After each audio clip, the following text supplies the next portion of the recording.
Hello and welcome. JKP sub inspector Indian geography हमने start की है। उसमें हमने आपको पॉलिटिकल डिवीजन ऑफ इंडिया पढ़ाया, वो ख़त्म करा हुआ है।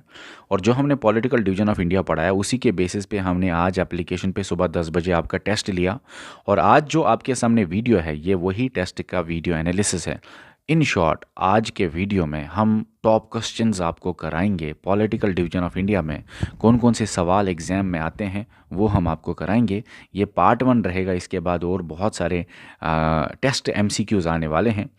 आपके सामने ये पॉलिटिकल डिवीजन ऑफ इंडिया है जिसको हमने ए टू जेड आपको एप्लीकेशन पे बहुत खूबसूरत अंदाज में पढ़ाया।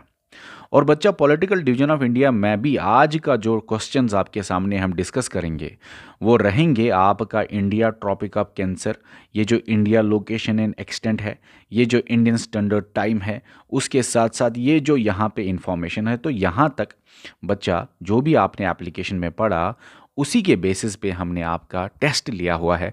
और यहाँ तक के जितने भी क्वेश्चंस एग्ज़ाम में बन सकते हैं वो हम आज आपको सारे कराएंगे। इसी तरह कल आपका फिर से टेस्ट होगा और फिर से वीडियो एनालिसिस में लाऊंगा।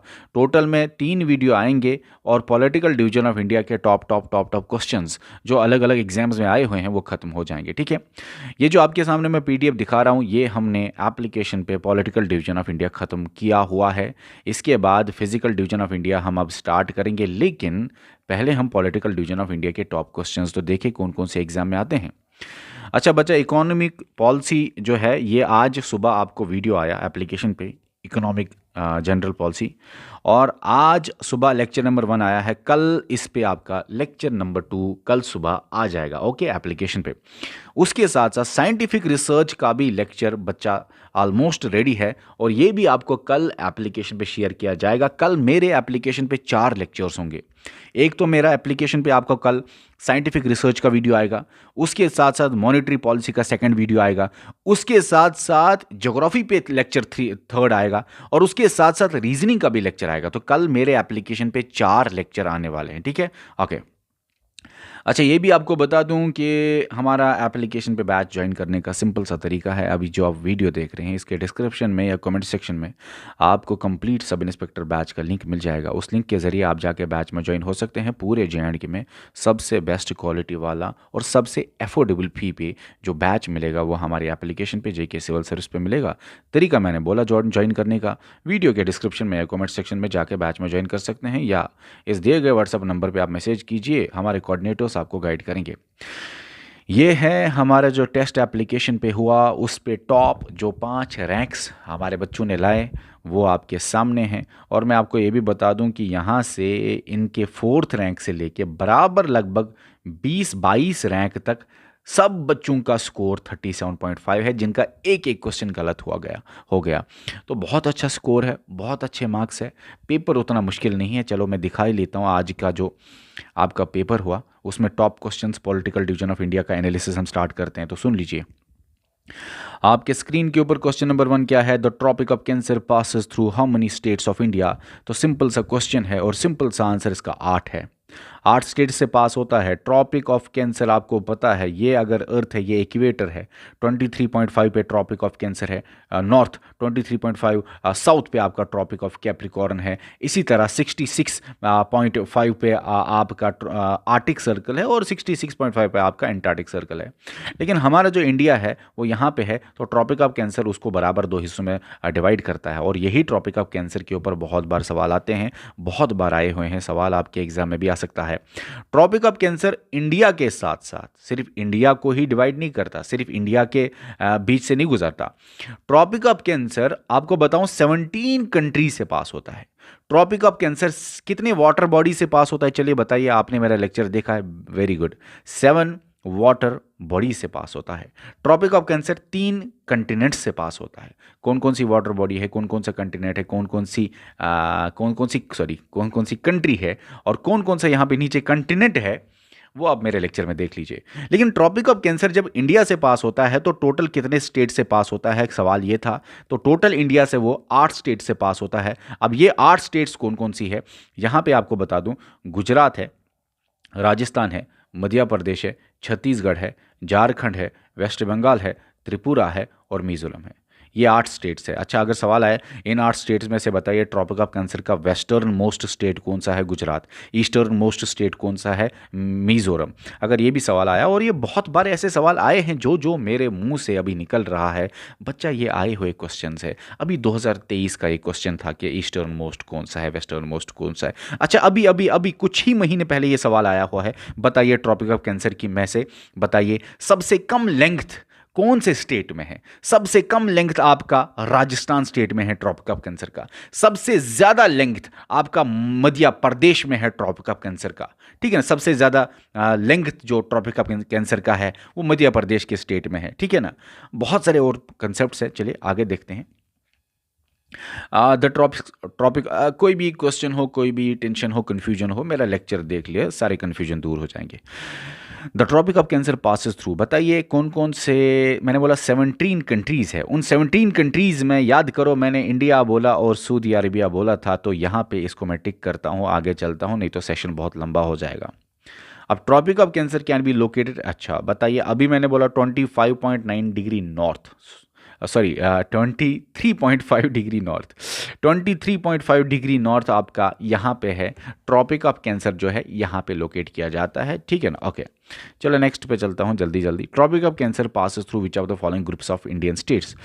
तो अभी मैंने बोला, देखो इसमें बिहार मैंने कहीं नहीं बोला, मेघालय मैंने कहीं नहीं बोला, बिहार यहाँ पे भी है, तो बस आपका बचा ये आंसर, गुजरात, झारखंड, त्रिपुरा अभी बोला था मैंने। ठीक है ना, ओके यही है आपका आंसर। चलो नेक्स्ट क्वेश्चन पे चलता हूँ। Which state has shortest length of tropic of cancer in India, बताइए। अच्छा, सबसे लंबा सफ़र जो है वो मध्य प्रदेश में है, सबसे कम सफ़र ट्रॉपिक ऑफ कैंसर का आपका राजस्थान में है, तो राजस्थान। अच्छा, ये भी सवाल आया होता है, देखो सवाल कहीं से भी आ सकता है, ये भी सवाल आया था, आई डोंट नो राजस्थान के बारे में आया था, मध्य प्रदेश के बारे में आया था, याद नहीं है, लेकिन अभी 1 साल पहले ये सवाल आया था कि बताइए राजस्थान में से ट्रॉपिक ऑफ कैंसर कितने डिस्ट्रिक्ट से पास होता है, तो सिर्फ 2 डिस्ट्रिक्ट से पास होता है। और ये सारी चीज़ें मैंने आपको लेक्चर सीरीज के अंदर पढ़ाई हुई है, एक भी ऐसा पॉइंट नहीं है जो छूटा है, एक भी ऐसा पॉइंट मैं आपको नहीं बोल रहा हूँ, एडिशनल सब कुछ बोल रहा हूँ, वही जो मैंने लेक्चर के अंदर आपको बताया और पढ़ाया और याद कराया और समझाया। ठीक है, तो क्वेश्चन नंबर 5 का आंसर क्या है आपका राजस्थान। इतना ही नहीं, नेक्स्ट क्वेश्चन जब आप देखेंगे तो मैक्सिमम लेंगे ट्रॉपिक ऑफ कैंसर की, बताइए वो मध्य प्रदेश में है, और मध्य प्रदेश में कितने स्टेट से, कितने डिस्ट्रिक्ट से होगा, तो मध्य प्रदेश से ज़्यादा सफ़र है तो बहुत ज़्यादा डिस्ट्रिक्ट से होगा, 14 डिस्ट्रिक्ट्स ऑफ मध्य प्रदेश से पास होता है ट्रॉपिक ऑफ कैंसर जो होता है ना, ट्रॉपिक ऑफ कैंसर जो है ना बच्चा, वो मध्य प्रदेश के 14 डिस्ट्रिक्ट से पास होता है, सबसे ज़्यादा डिस्ट्रिक्ट से पास होता है मध्य प्रदेश। अच्छा, उसके बाद का सवाल है, बताइए एक ऐसा लोतर रिवर जो ट्रॉपिक ऑफ कैंसर को 2 बार क्रॉस करता है, वो है Mahi river. Next question, Tropic of Cancer जो है passes through dash state of India, तो पंजाब तो नहीं बोला, छत्तीसगढ़ तो बोला था, छत्तीसगढ़ आपका आंसर है। नेक्स्ट को देखो, ज़्यादा क्लियरिटी के लिए, ज़्यादा डिटेलिंग के लिए मेरा लेक्चर देख लीजिए, बहुत डीप आपको पढ़ाया गया है। अच्छा, यहाँ पे बड़ा कन्फ्यूजन होता है बच्चों को, ऐसे क्वेश्चन में बड़ा कन्फ्यूजन होता है। What is the name of southern most tip of India. अभी मैंने यहाँ पे मेन लैंड के बारे में नहीं बोला, मैंने बोला southern most tip of India. कुछ भी हो, कुछ भी हो, अगर ये वर्ड ना है मेन लैंड तो आप कन्याकुमारी कभी टिक नहीं करेंगे। देखो, southern most tip of India जब आए तो इंदिरा पॉइंट है आपका इस क्वेश्चन का सही जवाब। और सुनो, कभी कभी इंदिरा पॉइंट ऑप्शन में नहीं होता है, इंदिरा पॉइंट के बदले पिग्मेलियन पॉइंट होगा तो आप टिक करेंगे। पिग्मेलियन पॉइंट के बदले अगर पार्सन्स पॉइंट होगा तो अभी आप टिक करेंगे। इतना ही नहीं, अगर निकोबार लिखा होगा तो भी आप टिक करेंगे। ठीक है ना, क्योंकि अंडमान एंड निकोबार आइलैंड्स में ही आपका ये इंदिरा पॉइंट है। बहुत तरीकों से, अलग अलग तरीकों से सवाल आता है। इंदिरा पॉइंट हो, पार्सन्स पॉइंट हो, पिग्मेलियन पॉइंट हो, निकोबार आइलैंड्स हो, तो southern most tip of India आपको यहीं पे मिलेगा। अब अगर सवाल आए मेन लैंड के बारे में, कभी कभी मेन लैंड के बारे में होता है, तो अगर मेन लैंड का वर्ड आ गया आपके क्वेश्चन में और नीचे आपका आंसर होएगा फिर केप कैमोरिन या कन्याकुमारी, या कभी कभी होता है मेनलैंड का बताइए साउदर्न मोस्ट स्टेट, तो तमिलनाडु। तो अगर कभी कभी सवाल आए southern most tip of India कौन सा है, इंडिया का साउदर्न मोस्ट टिप बताइए कौन सा है मेनलैंड का, तो अगर स्टेट आया तो तमिलनाडु, नहीं तो कन्याकुमारी या केप कोमरिन, आपके ऑप्शन में जो भी होगा आप आंसर करेंगे। ये 4 में से जो भी आपको ऑप्शन में होगा, अभी इंदिरा पॉइंट है आपके ऑप्शन में तो इंदिरा पॉइंट को टिक करेंगे। ठीक है, ओके चलो नेक्स्ट पॉइंट पे चलते हैं।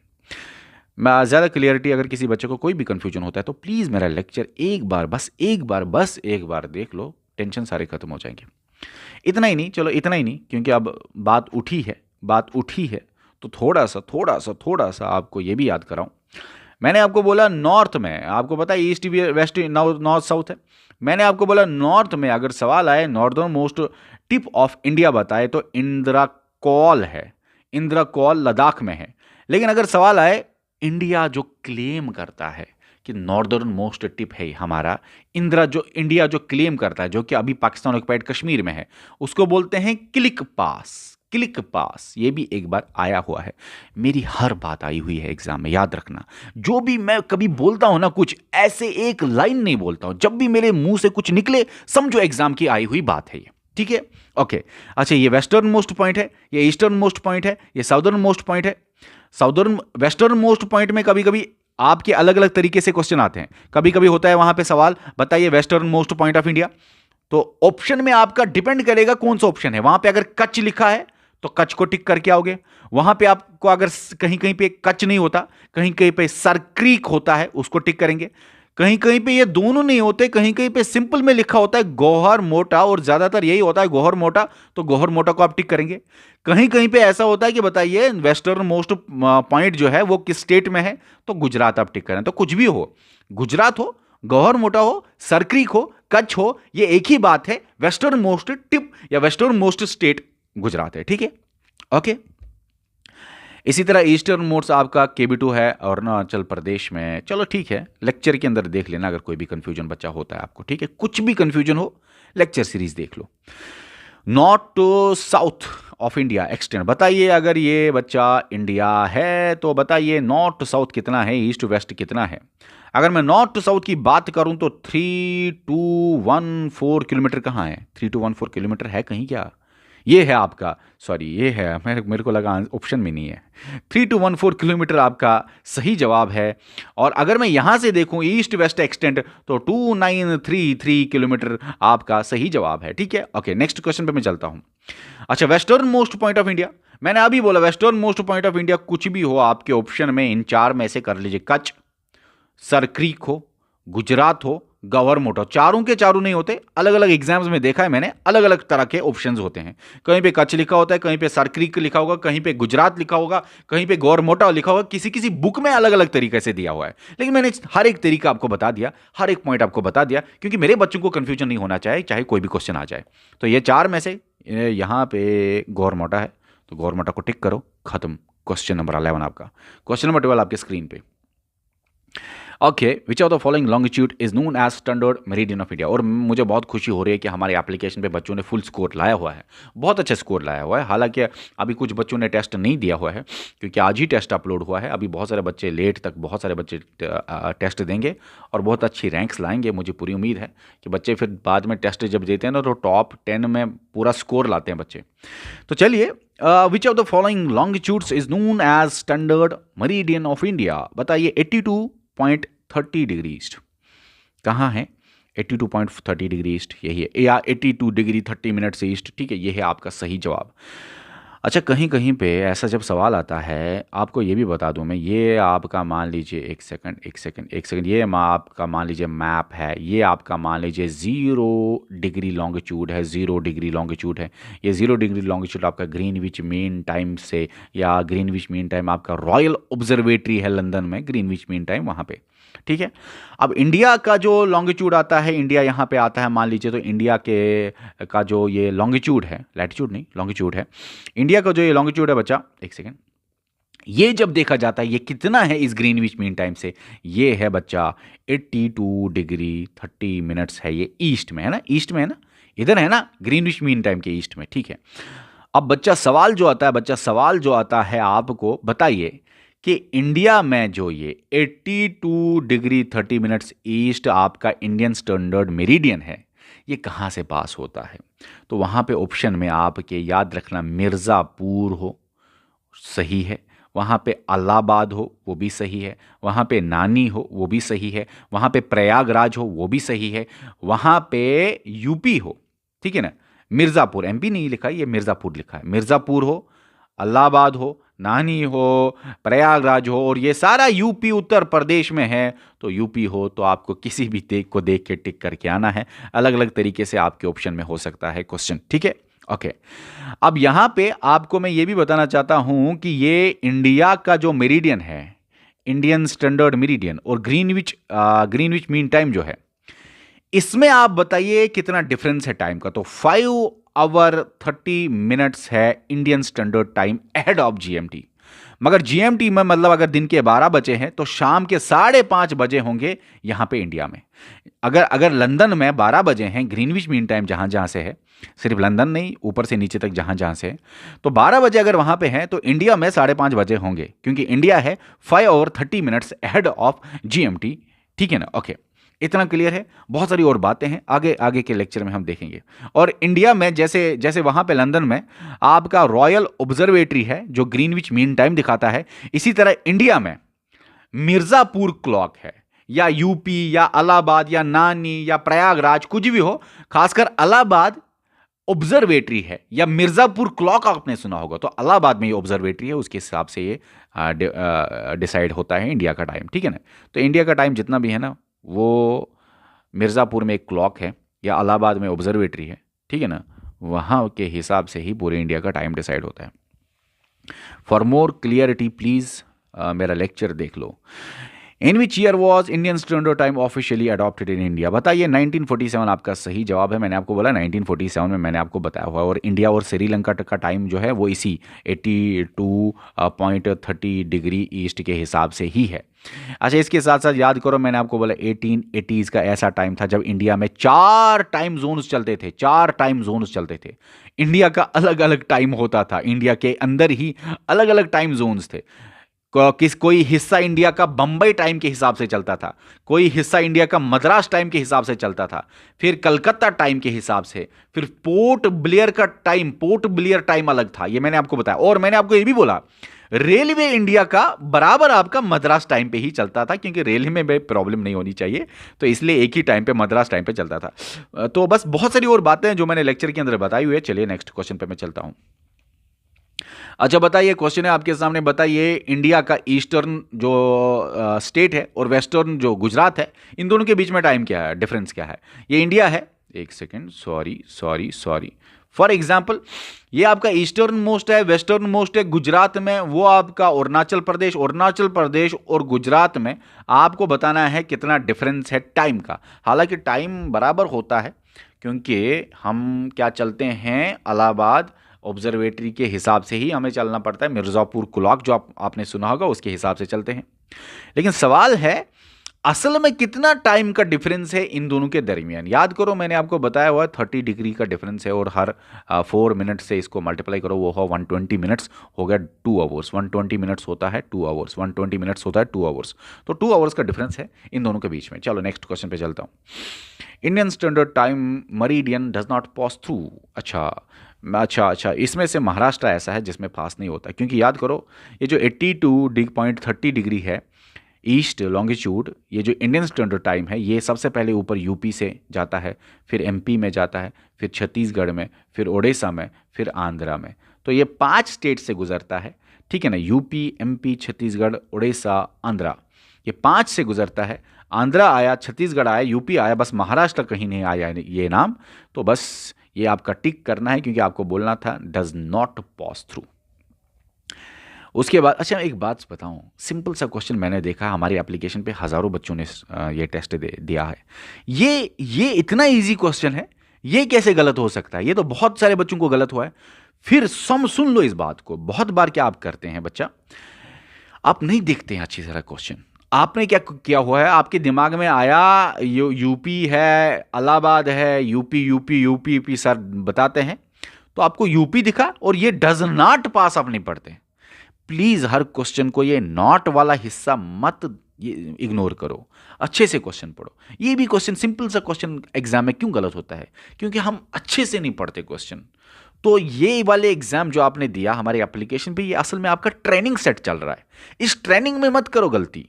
आपके असली एग्जाम में अगर प्रेशर होता है तो चलता है, लेकिन इसमें तो मत करो गलती। ये नॉट क्यों नहीं पढ़ते आप? और नॉट क्यों नहीं पढ़ते? और मैंने बताया हुआ है 5 स्टेट्स, आंध्र प्रदेश, ये जल्दबाजी में यूपी ऐसे टिक करना और यहां पे नॉट नहीं पढ़ना गलत है ना। अच्छे से पढ़ो क्वेश्चन, ठीक है।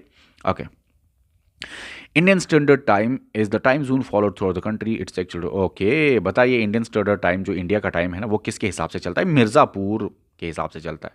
मिर्ज़ापुर हो, मैंने बोला मिर्ज़ापुर हो, यूपी हो, इलाहाबाद हो, नानी हो, प्रयागराज हो, आपके ऑप्शन में जो टिक होगा डिपेंड करेगा आपका क्वेश्चन क्या बोलता है। ऊपर स्टेट के नाम लेता है या किस चीज़ का नाम लेता है, और नीचे ऑप्शंस में क्या है।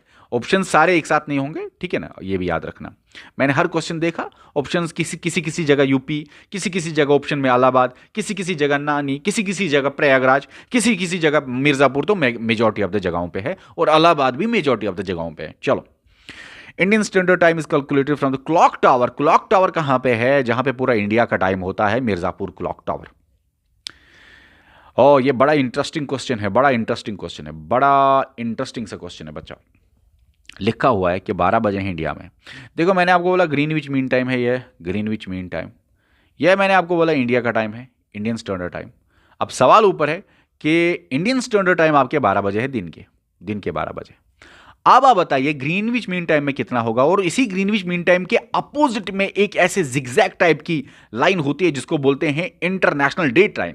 जिगजैग इसलिए क्योंकि लैंड के सिर्फ ये ओशन के जरिए सिर्फ ये ओशन के अंदर गुजरनी चाहिए, लैंड नहीं तो कट होगा। इसीलिए किसी कोई आइलैंड यहाँ पे होगा, कोई आइलैंड यहाँ पे, कोई आइलैंड यहाँ पे, तो आइलैंड का टाइम, छोटा सा आइलैंड है उसका टाइम बीच में कट होगा, इसका पूरा डेट ही चेंज हो जाएगा क्योंकि इंटरनेशनल डेट लाइन के इधर उधर डेट ही चेंज होता है, ठीक है। चलो, अब सवाल है कि अलग अलग टाइम बताया। देखो 12 बजे हैं इंडियन स्टैंडर्ड टाइम में, ग्रीनविच मीन टाइम आपको पता है, फिर इधर सुबह के 6:30 बजे होंगे, 6:30 AM होगा यहाँ पे। क्यों? क्योंकि इंडियन स्टैंडर्ड टाइम है GMT के ज्यादा 5.5 घंटे, अहेड ऑफ GMT है 5.5 घंटे। तो अगर ये 6:30 बजे सुबह के हैं तभी यहां पे 12 बजे होंगे। 6:30 से लेके 12 होता ही है 5 आवर 30 मिनट्स अहेड, ठीक है। अगर 6:30 सुबह के यहां पे हैं तो मैंने आपको बताया हुआ है GMT के अपोजिट जो इंटरनेशनल डेट लाइन है वहां पे अपोजिट टाइम होगा। तो 6:30 यहां पे है तो उधर 6:30 सुबह के नहीं शाम के होंगे, अपोजिट, ठीक है ना। तो 6:30 इधर, 6:30 उधर, ठीक है। इतना क्लियर है? इतना क्लियर है? तो हमारा जो आंसर है वो है पहला ही, मॉर्निंग में आपका ग्रीनविच मीन टाइम का होगा और इवनिंग 6:30 आपका इंटरनेशनल डेट लाइन का होगा। बड़ा इंटरेस्टिंग सा क्वेश्चन है, बड़ा इंटरेस्टिंग सा क्वेश्चन था। क्वेश्चन है, बताइए ग्रीनविच, ये जो स्टैंडर्ड टाइम जोन्स है इसके ऊपर क्वेश्चन है, ये angular distance from the Greenwich, हाँ ग्रीनविच में मेरिडियन से ही डिपेंड होता है हर एक कंट्री का टाइम, हर एक कंट्री का अपना टाइम जोन होता है, तो ये ग्रीनविच मीन टाइम से ही लिया जाता है। इंडियन स्टैंडर्ड टाइम जो है ना वो 5.5 आवर्स हेड ऑफ GMT है। तो बच्चा ये भी सही है। ये कैसे सही है? क्योंकि 5.5 आवर्स का ही मतलब होता है 5 आवर्स 30 मिनट्स, ठीक है।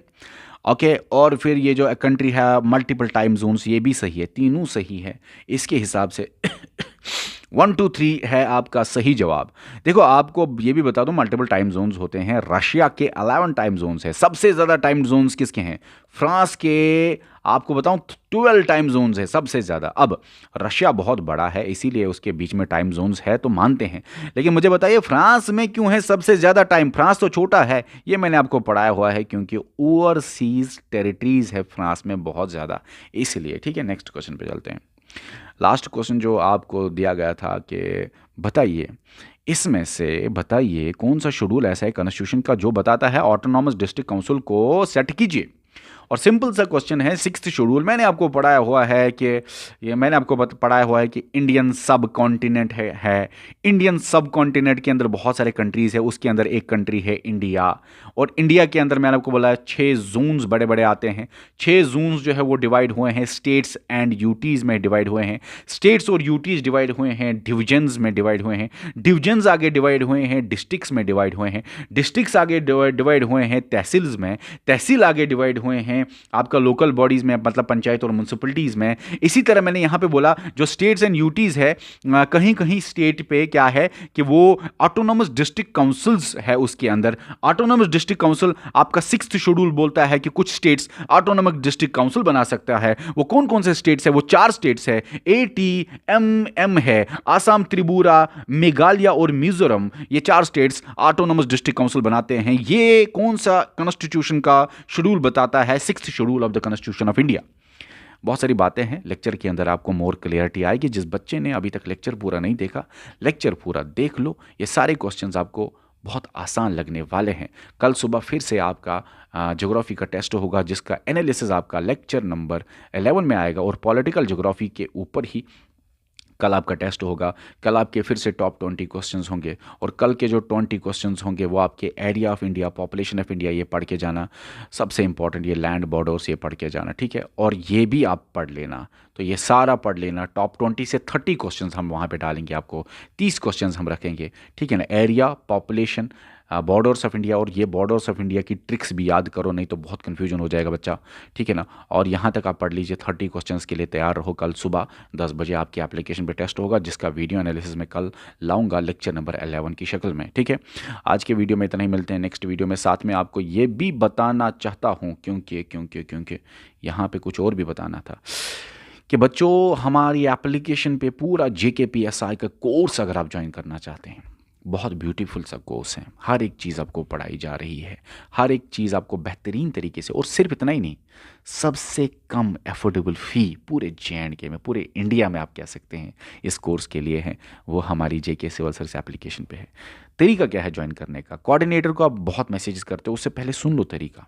अभी जो आप वीडियो देख रहे हैं, कोशिश आप करो इसी तरीके से, क्योंकि आपको कोऑर्डिनेटर शायद 24 आवर्स के बाद जवाब देगा, क्योंकि बहुत सारे मैसेजेस आते हैं। तो कोशिश करो अब इस तरीके से ज्वाइन करने का। जो आप अभी वीडियो देख रहे हैं, इसके डिस्क्रिप्शन में या कमेंट सेक्शन में लिंक होगा, उस लिंक के ज़रिए आप जाके बैच में ज्वाइन हो जाइए, और सारे लेक्चर, सारे वीडियो, सारे नोट्स, सारे 1 शॉट वीडियो, सारे MCQ सीरीज, सारे लाइव टेस्ट, सारे ग्रुप डिस्कशंस जो भी हम आपको करें, sorry live discussion, question answer session, जो ग्रुप डिस्कशन नहीं, sorry live question answer session जो हम आपके साथ करेंगे, सब कुछ आपको 1 शॉट 1 स्टॉप सोल्यूशन जो है वहाँ पे मिल जाएगा। A to Z चीज़ें एक जगह सिस्टमेटिक अंदाज में। यहाँ पे आपको बहुत सारी चीज़ें यूट्यूब पे ढूंढनी पड़ेंगी, लेकिन वहाँ पे खूबसूरत अंदाज में आपको डिज़ाइन किया है ये लेक्चर, ये पूरा कोर्स हमने पूरे सिस्टमेटिक अंदाज में वहाँ पे मिल जाएगा। इस वीडियो में इतना ही, मिलते हैं अब कल हम नेक्स्ट वीडियो में। Okay bye.